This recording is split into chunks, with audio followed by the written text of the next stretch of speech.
Good morning, I'm Brianna Perez with our monthly Heart Health segment in collaboration with the American Heart Association. As part of this segment, I am joined by Joaquin Rodriguez, Transportation Planning Administrator for the City of El Paso Capital Improvement Department. Thank you for joining us. Thanks for having me. Of course. Well, today's topic will focus on the City of El Paso's Complete Streets policy. Let's first start by talking a little bit about that policy and what it entails. So the Complete Streets policy was adopted by City Council last year. Essentially, the policy is a way for us to start rethinking the way that we design streets in a way that's more user-friendly, that's more safety-focused, and that really prioritizes all users of streets. That can include people riding bikes, pedestrians, folks who are using mobility devices, really just focusing on providing an inviting environment that's walkable and that encourages people to get out and get active and start creating connections that aren't vehicle connections between a lot of our different facilities, a lot of our different amenities throughout the city. Again, just creating safe, walkable environments for the citizens of El Paso. Let's talk a little bit about the benefits that these El Pasoans get with this policy. So the benefits really are, there's a lot of aspects to the benefits of Complete Streets, not just for the people of El Paso, but for visitors to El Paso.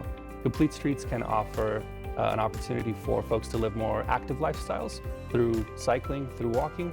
There are some economic development benefits through making streets that have an enhanced streetscape where folks feel more inviting, businesses are more likely to locate there.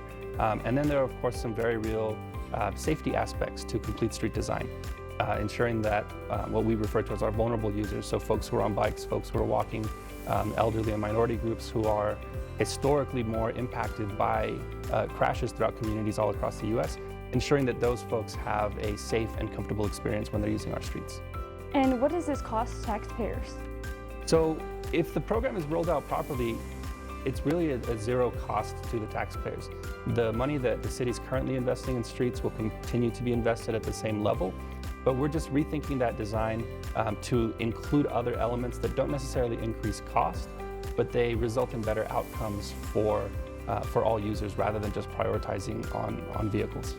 Perfect. And what can you tell us? I know you guys are searching for the Mobility Advisory Committee. Can you tell us a little bit about the requirements and how you're looking for those members? So the Complete Streets policy established two committees. One is the Technical Review Committee, which is made up of city staff. The other is the Mobility Advisory Committee.